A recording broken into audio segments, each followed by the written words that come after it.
Hey, welcome to 2025. I stood in this office 9 years ago, and at that point, it looked like the whole project of Eternal Wall, of building this national landmark so that we could proclaim the deeds of the Lord all over the nation and all over the world. It looked like it was over before it began. And I remember saying on a little Facebook post, listen, the only way we can turn this round is by praying.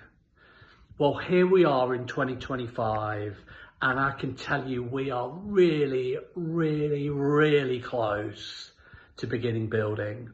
We just, in this Q1 of the year, we need to do some testing, wind tunnel testing, load testing, testing all the figures and the facts to make sure that this is 100% doable. And if the price is right, I can tell you we're going to start building this year. Really exciting. We're going to do it. We're going to do it. Try not to get too emotional.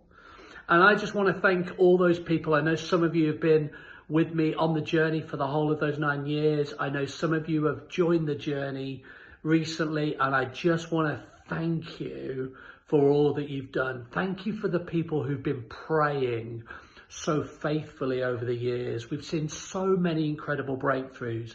We've even had stories of people who got us spoken to in dreams that have helped us progress the project forward. I want to thank you for all the people who've volunteered, people like Dorothy Houghton, who's travelled all over Nottingham and to all different churches to encourage them to share answered prayers. Thank you, all you volunteers, for all you're doing. We've also had people sending in answered prayers. That's what we're about, right? Sharing those stories of answered prayers. And, even this year gone, we had somebody who had chronic fatigue syndrome, and I sent him a whole load of stories of people who'd had that condition and God had healed them.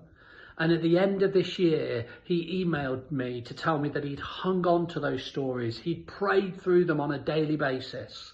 And he was delighted to tell me that he'd had his breakthrough, he'd overcome, he'd been healed, and he was going back to work, praise God. And that's just like a snippet of what we're going to achieve when this Eternal Wall is built. And I want to thank all the people who've donated. I know sometimes you must think, gosh, does this make any difference? I can tell you it makes a massive difference.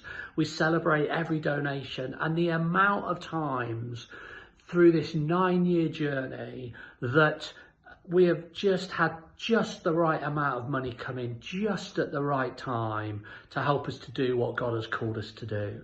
So thank you for all your support. Keep on praying, keep on volunteering, keep on sending in your answered prayers, keep on donating. There are over 20,000 of us in this country who are working together to build a national landmark, to proclaim the deeds of the Lord across the globe for more than 100 years. So come on, let's keep going. We're nearly there. Let's make hope visible.